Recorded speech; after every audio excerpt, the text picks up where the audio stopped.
Present. Commissioner David Olivari Jr., Here. Commissioner Michael Montoya, Present. Commissioner Barbara Casey, Here. Commissioner David Romero, Here. Commissioner Amber Davis. Thank you, Chairman. We have a quorum. Thank you. Mr. Montoya, will you lead us in the Pledge of Allegiance, please? Sure. Pledge allegiance to the flag of the United States of America and to the republic for which it stands, one nation, under God, indivisible, with liberty and justice for all. Mr. Montoya, would you like to lead us in a moment? Sure. First of all, I'd like to take this moment to think about all those people that are in McKinley County and San Juan County, where the hotspots are with this virus, the families that are being affected. We're very fortunate that in Las Vegas so far we're zeroed, except for that one case in south of Las Vegas. But we pray to you, Lord Jesus Christ, to be with those families and keep us away from all this evilness. Help us to follow the direction of our governor and stay home. Thank you, Lord, for all the many blessings that you have bestowed upon us. Amen. Amen. Thank you, Mr. Montoya. Thank you, Chairman, Commissioner, Commissioners. The next item on the agenda is the approval of the agenda. Mr. Mayor, make a motion to approve the agenda as presented. There's a motion by Mr. Romero to approve the agenda. Second. Second. Second, Mr. Ulibarri. Second. Commissioner Montoya, Yes. Commissioner Casey, Yes. Commissioner Romero, Yes. Commissioner Olivari. Yes. I have a motion by Commissioner Romero, a second by Commissioner Olivari. Thank you, Chairman.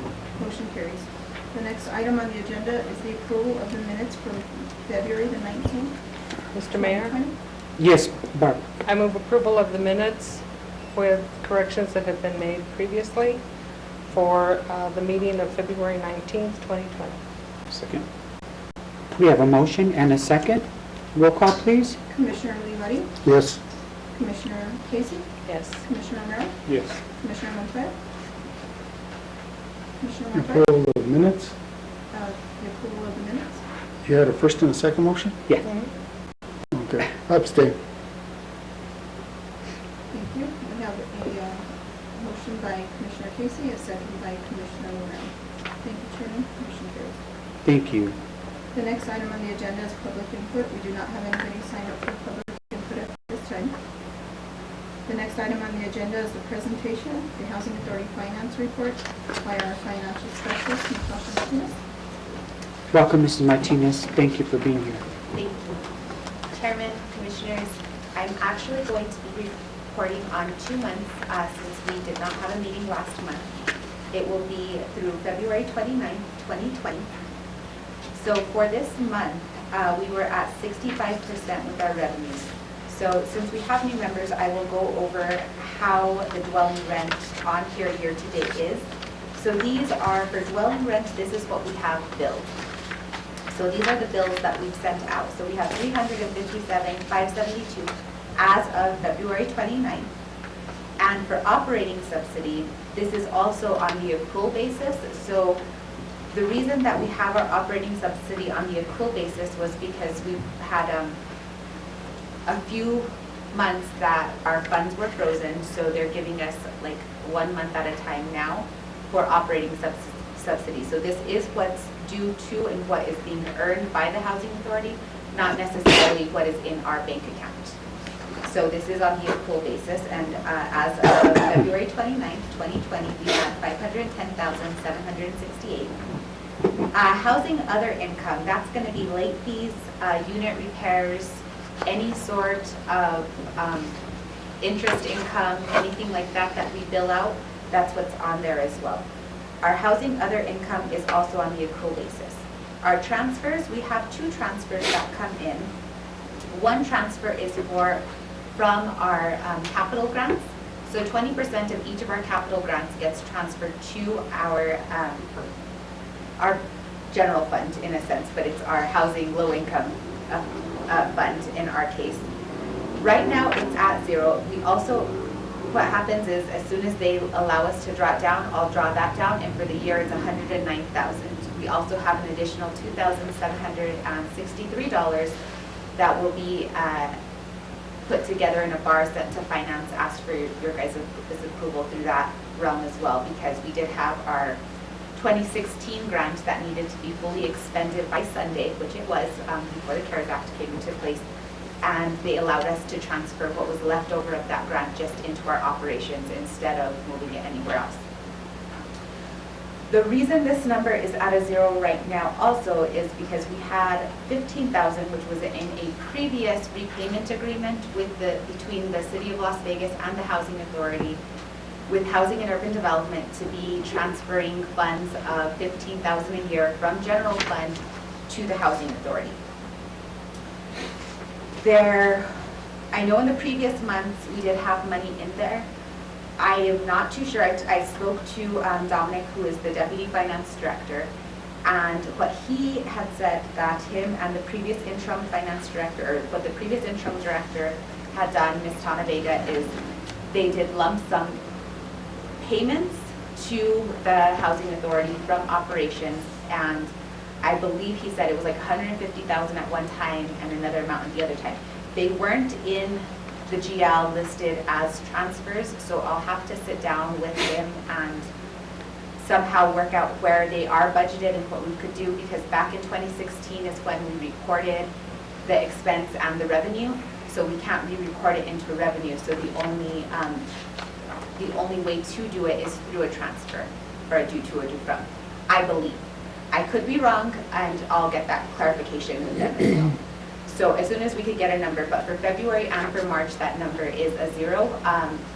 As far as our CFP grant goes, we submitted all of the forms that we need to, so I'm just waiting for them to unlock it through their ELOC system, and as soon as they unlock it for us to take it down, which will be before June 30th, we will have that $109,000 additionally in our bank account as well. And then for employee expenses, we are below what we were expecting for that month. We had spent, and these are actual expenses, so these are the actuals. $414,931 at 63% of the budgeted to date, and $298,636 for operating expenses. Also, in our operating expenses line item, we have a line item called Betterments and Improvements. This line item is for the money that gets transferred from general fund to the Housing Authority to do projects to replace the houses and refurbish the houses that were distressed. I wanted to come up with a different word besides the boarded up units, so I decided we're going to call them the distressed units. That's a nice term. So it sounds better than boarded up. So for our distressed units, that's the money that goes to there. So we keep that in there until we could get enough budget and enough cash flow in there, so it's like a rollover line item. But with this additional money coming in, this might be the time to actually put those in there. So that was for February. So I'm going to go through March and then open for questions, if that's okay. Okay, that's fine. Okay, so now through March 31st, 2020, our dwelling rent is at 72% with a build-out amount of $403,645. Our operating subsidy is at $553,919. Our housing other income is at $11,862, giving us a year-to-date of 71%. And like I said, as soon as we have that transfer come in and we are able to record and budget those other transfers, it will look a lot different. And then for expenses, for employee expenses, we're at 70% with a actual of $460,641 and operating expenses of $349,318 for 42% of the total budget being expended year to date. Any questions, concerns? Mr. O'Neill? So you're talking about the report on the general ledger. That, remember at the last meeting where I asked the city manager, is that what you're talking about? You're going to meet Yes. up because, okay, because I was going to ask that question, so that still hasn't been addressed. No. I'm The sorry, payments sir. were made and we couldn't figure where from where in the budget or how they had done it, so that's where we were at. and like I said, I'm on the other side of it, so I don't necessarily have an answer for you. All I know is I did see the cash go up, so I know the cash was received in the bank account, but as far as the line items that were touched, it wasn't a transfer line item. And if there is a budget adjustment or a budget adjustment resolution, like a bar like we usually do, it would come to mayor and council. So if that is what is necessary and needs to happen, like I said, we have to also increase it for that $2,000. So I can prepare it and help finance with that as well, so that we can make sure that it's all accounted for and we have everything in the right line. Okay. And the other question that I had was, have we heard anything about a repayment plan? Or- Commissioner, Councilors, Commissioner, Chairman, Commissioners, I always forget. I spoke to Mandy, a lot of it has been about the CARES Act and the notice that I'll be talking about at the end of Barbara's report. But what I have heard is they did receive the resolution. She wasn't in agreement as far as the amount goes. She gets our general ledger every month in order to release our operating subsidy amount to us. She wasn't in agreement with the amount that was put on the resolution for that $90,000 that was going to be there for the end of the fiscal year. She wanted to see where it was at. I know Tana sent like the journal entries, and I got the same journal entries from Mr. Chavez as well. And I sent those to her, and she still said, can you compute and get it down to the $90,000? I can't, but that doesn't mean that it's an incorrect number. That just means at this time, I need to try to figure out where it was all coming from. I know it was like a consolidated effort between Ms. Vega and Ms. Montoya at the time. So I did kind of brief Scott a little bit about it, but I will work on it and try to figure out where that number is coming from and if it needs to be adjusted or moved. And I think once we get it all budgeted and actuals and nothing's closed out, because it did get closed, it was like the check was made, journal entries were posted, and then the accounts were closed out. The repayment plan that I was talking about is the 3.8 $8 million? million. Well, see, the But we're waiting. leftover amount needs to be added to that repayment Oh, okay. agreement. So until we have that number for her, she can't, I think the terms and everything are already all written out. She just won't release it to the city, and it'll come to Dr. Taylor. Or But, is who? Mandy, Mandy? yes. She was acting director up until March 30th, and then now Julie Burrell is acting director, but she's still our specialist. So once they get it all, once they get that number, it's already ready. It just needs, the final amount needs to be on there. Nobody can sign the repayment agreement until the amount is on there. So it's going to be that 3.8 million, which was 112,000 per unit, and then adding in those ineligibility expended costs that were in there as well. And at the end of the audit, it had 413,000. But then there was a change in the numbers, and they said that there was 150,000 that was taken out of that 413,000, and then that there was another transfer made, and then somehow at the end of it all, it was 90,000. And she just wants to know, if it's only 90,000, that's perfect, but she needs checks and balances, and she needs to know where it was budgeted, where it was sent out, all of that. And at this time, I have similar questions, so I can't necessarily It was just surprising how Answer. the frustration was how long it took, and we still don't have that answered.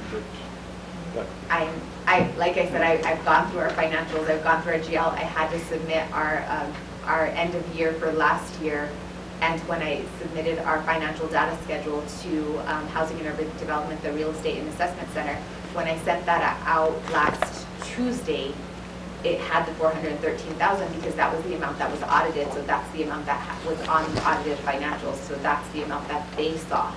So when she sees 413,000 and then she sees, well, they said that they transferred 150,000, then they're saying that it's only 90,000, and it's nowhere in the budget for transfers.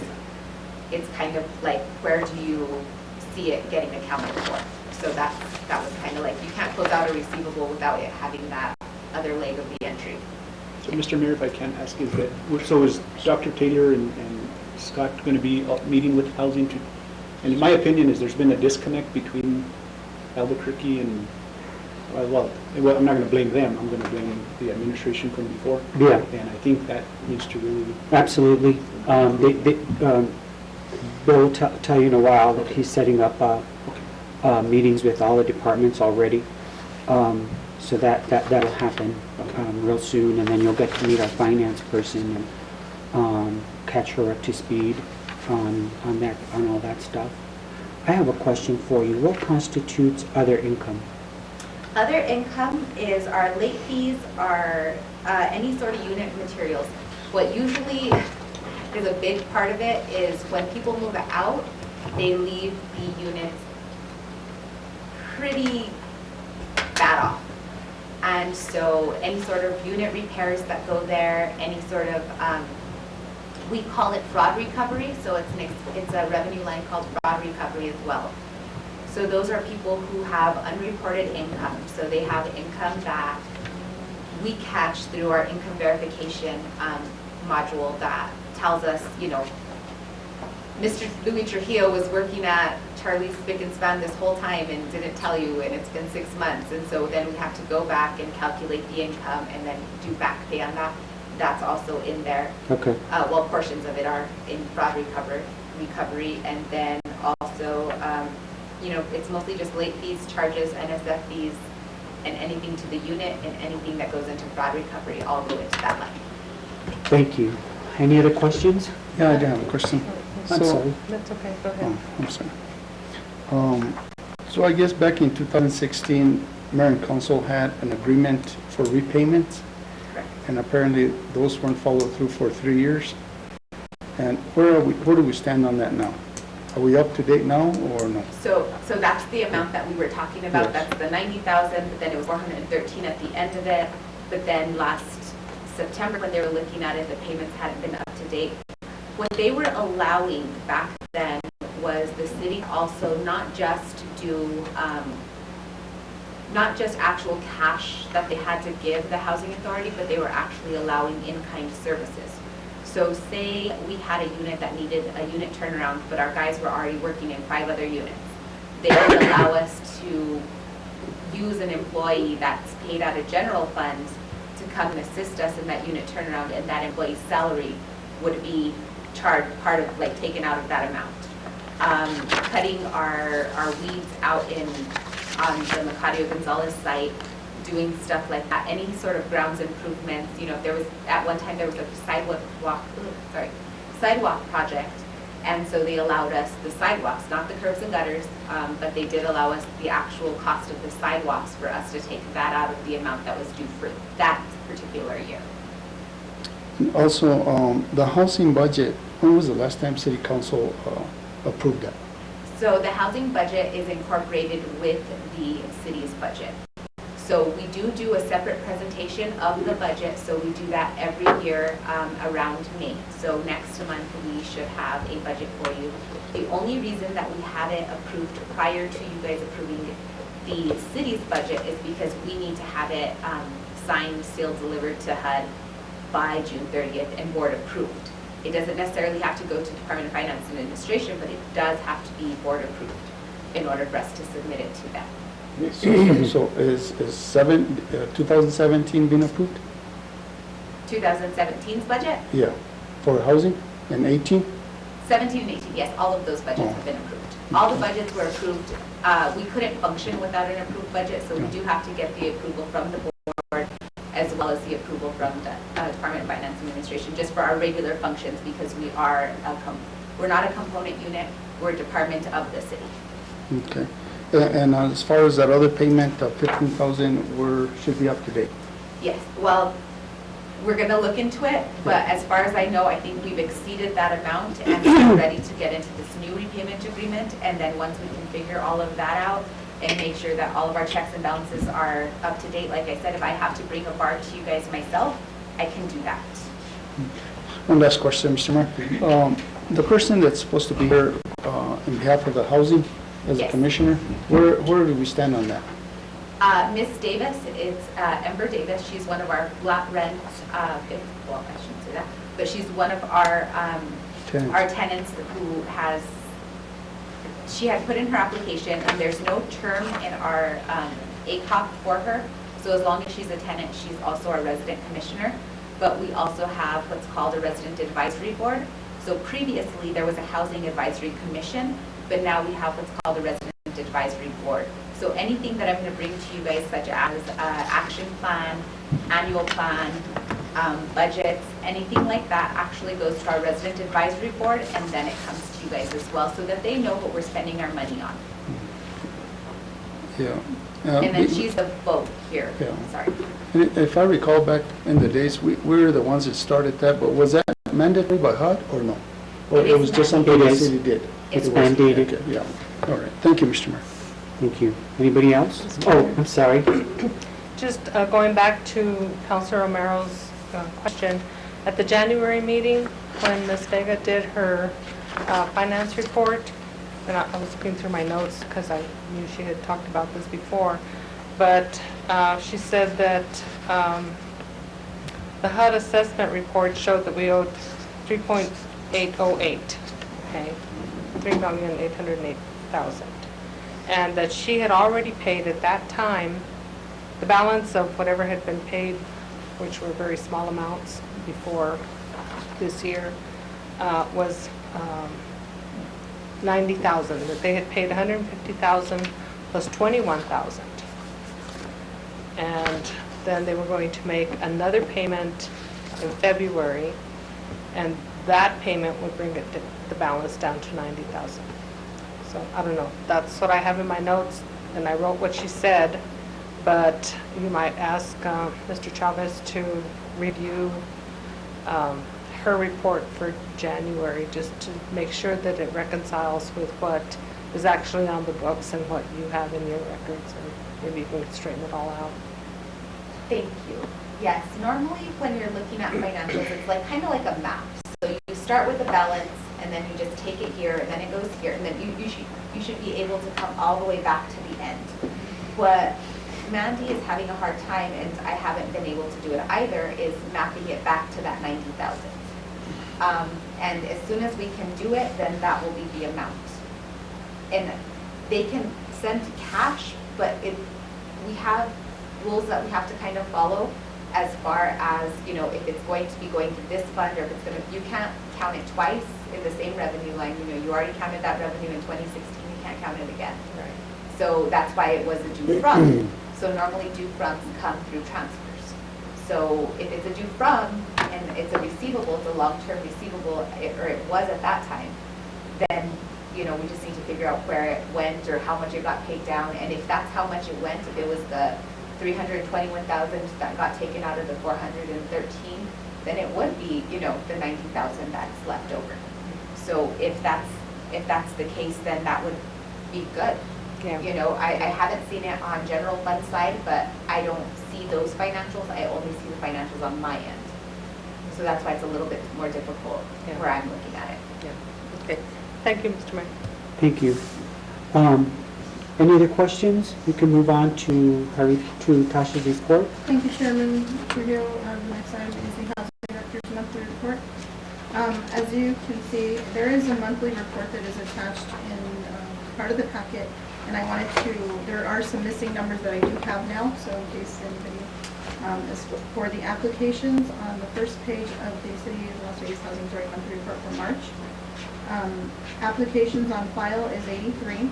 Applications that were taken in the month of March was 9. So that needed to be added in there, sorry. Applications in process was 2. Applicants requiring 504 ADA was 0. Applicants denied in general is 0. And applicants denied for drug/crime related was 1. So those numbers are not on the report, but I'm filling those numbers in now. Also, of course, due to the COVID-19 coronavirus, the Housing Authority did close its lobby on March the 17th. We did notify our residents, all by mail and phone calls if we needed to. Residents were sent a letter informing them of this, along with instructions on how to reach staff in case of an emergency. Housing also provided a self-addressed stamped envelope with the billing for tenants to be able to submit their payments by dropping them off in the mail, or we also have a locked drop box outside of our office, which is working out really good. We've actually received all, I haven't, because we are kind of giving them a little bit of an extension as far as the deadline, which usually is due on the 5th of the month. But because of all that's happened, you know, that the elderly especially who don't get their checks until the 3rd are having a harder time to come in or to go get a money order, whatever the case may be. So we are working with them on that. Also, we've had a lot of people, residents that are reporting changes of income, of course, because they've lost their employment. So we are making the necessary interim adjustments to their rent due to those changes. The administrative staff currently is rotating inside the office to make sure that there's someone there to answer the phone calls. Our maintenance staff is working on some vacant units, so they're staying away from the public and they're staying just kind of confined to their unit as they're doing unit turnarounds. They are doing emergency work orders, but they are using their proper equipment, their masks and gloves. And maintenance on call is doing the emergency work orders that are for health and safety. Our housing managers are also trying to do their recertifications. It's a little bit more difficult because our packets are really thick and we're trying to send them out through mail. And we're doing them over the phone. We're still trying to maintain move-ins, move-outs. It's just a little bit different now. Move-ins we're doing by phone, talking to them about the whole lease. Then they'll sign the paperwork and return it to us at a later date.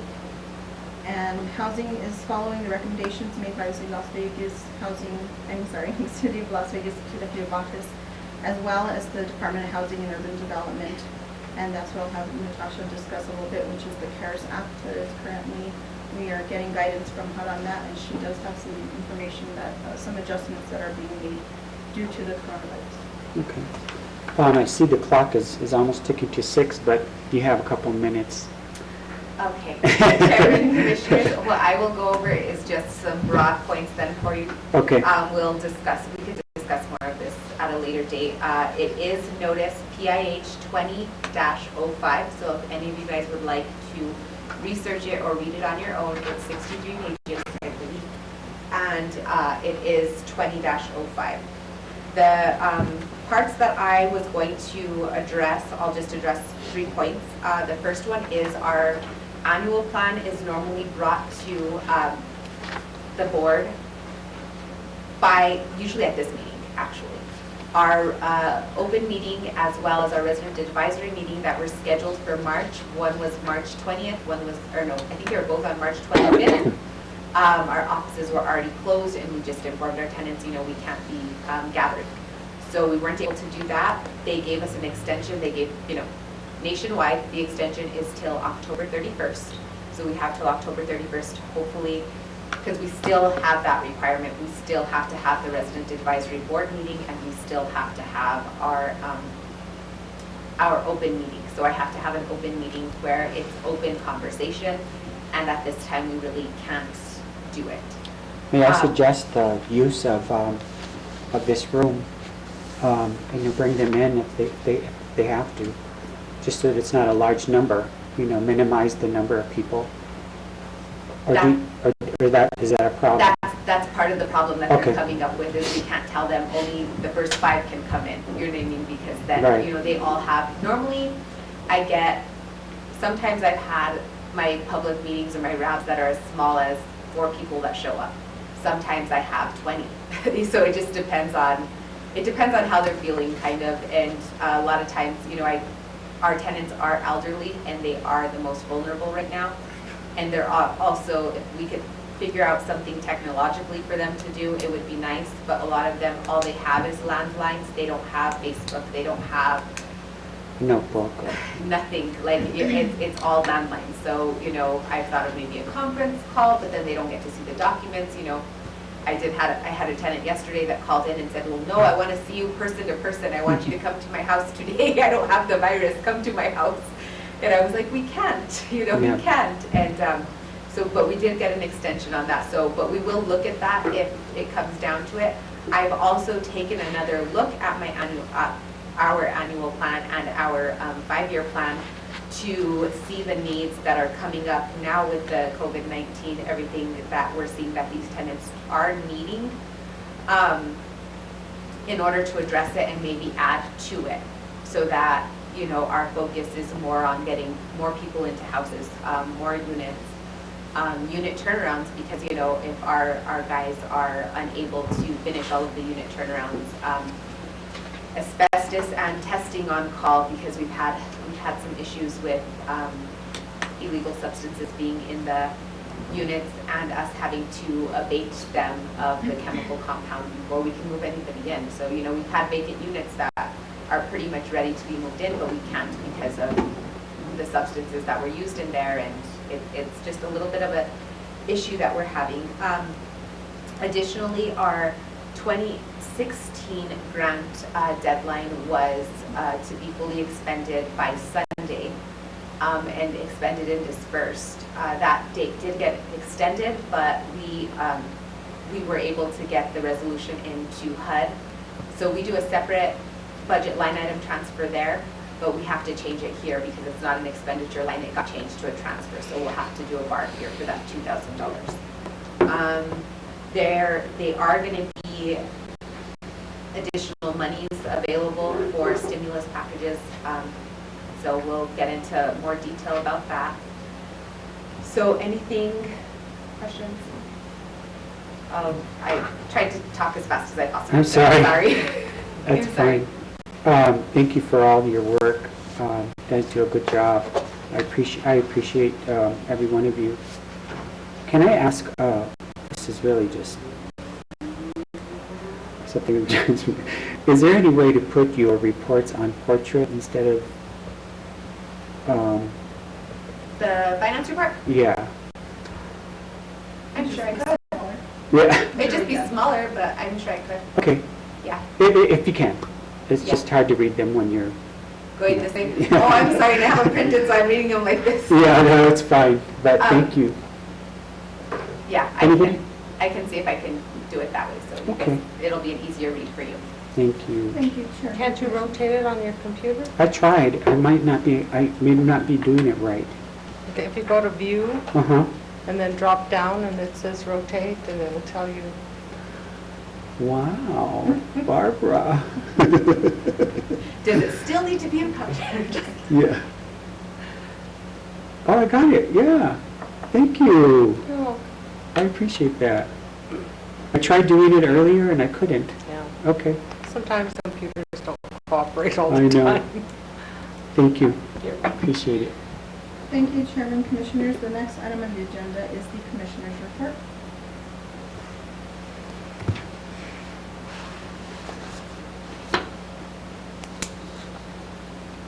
Commissioner Casey? I don't have anything to report, but I would like to say that it's been a pleasure working with both you ladies and your staff. You do an excellent job and you always have answers for us when we ask you difficult questions and when we bug you about things. And so I really appreciate that, and I know that we're very fortunate to have you working for the city of Las Vegas, because I think you do a great job. The finance reports, Barbara's reports, things that you turn in to the state and to the feds are always very meticulously done, and I appreciate that very much. I think it's great to have perfectionists that are willing to put in the extra time to make sure that everything we do is perfect, and I appreciate that greatly, and I'm going to miss you guys. Thank But you, Commissioner. We're going to miss you too. Thank you, Commissioner. Thank you. Anybody else? Commissioner Brown? Commissioner Miller? Mr. Mayor, I do have a question now. I know you've been working on that wall between the city and Daylight Donuts, and the last time we had a meeting, you guys told me that the surveyor had said that the wall was between the city and the owner, and that wall was built back in the late 86, 90s, and the city did that. There's a liability on that, Mr. Mayor and Mr. Manager. There's a liability on that because the wall's almost to fall down. And we've been working on this for the past 6 months, and I know that I don't have the budget or the operating budget. We could use money out of the operating budget to fix that wall. But there's concerns on it because there's kids that that live in that area, that roam around that wall. There's concerns on the property owner that the wall's almost to fall. They do drive, they go by there and there's cars driving by there. So I would like the city manager to take a look at that and see where we could go from there. Thank you. Commissioner Montoya? No, I just want to thank you ladies for, I know that I stopped by there before I was elected, and I spent some time with you guys, and you guys explained to me really exactly where we're at and the situations, and it helped me out a lot to be updated. 14 years of stuff that's been going on. I had a question though. How do you guys feel about these meetings, and are they are they too short for you guys, or too long, or they're just fine, or? Chairman, Commissioners, it depends. If we have items, then it is a little bit short, and what we will do if there is items on our agenda is we'll request the meeting be a little bit earlier. Usually, we don't have too much, so if you feel that the half hour is not sufficient, we could change that. Okay. Now, and I was going to ask you, how's all the residents dealing with this curfew? And I know most of them are elderly and so forth, but how are the rest dealing with the curfew? Chairman, Are you guys having any issues? We have not received any No. complaints, but the only calls that we're really receiving is just people worried about where to pay their rent, what to do if their rent has changed. We have not heard anybody complain about any needs. And I saw in your report that those payments are pretty much the same every month, the same people being late. Is that due to the check coming in late, or versus the date of the payment? Chairman, Commissioners, the number is right, but the names are not. We don't include the names on the report. Yeah. So it could be sometimes the same people repeatedly paying late, but once they've paid late 4 times, then we start eviction proceedings. But would it help if you change the date for the payment due versus the date that they get their checks? Commissioner, that's something we can think about because it has changed. Before they had until the 10th. Now, of course, because of what's happening, we have extended it Yes, just understand. temporarily until we get further direction from HUD. But I believe that we do have the commission has the authority to request it to change. Is that right? What would have to happen is our ACOP, our consolidated, our plan for occupancy and applications, or, gosh. Admissions and continued occupancy. The admissions and continued occupancy policy, sorry. We'd actually have to amend that for the policy itself. So there's actually a chapter in there for payments and processing of payments. We have to amend that chapter, and once we get that chapter amended, then we'd be able to extend it. So we have been needing to update our ACOP. It's just finding the time to do it has been a little bit more difficult, but we will definitely, when we have the amendments being made, we will address that. Yeah, because it doesn't look good on a report when payments are done constantly, month after month, late. I know that if I was a small business owner, I'd like to get paid on time. So maybe you guys can look into that? It's actually a small fraction because we do have 251 families, and it averages, some months are harder than others. Christmas is always one of the worst, 4th of July, and the beginning of the school year. But yes, you do see 18, 19 people sometimes paying late. But it usually is always different people. It's not the same people in most cases. Thank you. Mr. Mayor, one last question, and this is more pertaining to yourself and city manager.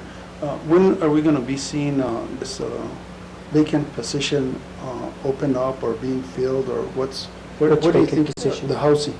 The Director of Housing? Yes, Director of Housing. That's something that we could talk Yeah, okay. to the manager about. All right. Yeah, that's probably going to be when he meets with all the departments in our organizational meeting. All right. We'll have more information for you. Thank you, Mr. Mayor. Thank you. Thank you, ladies. Thank you. Thank you. Chairman, Commissioners.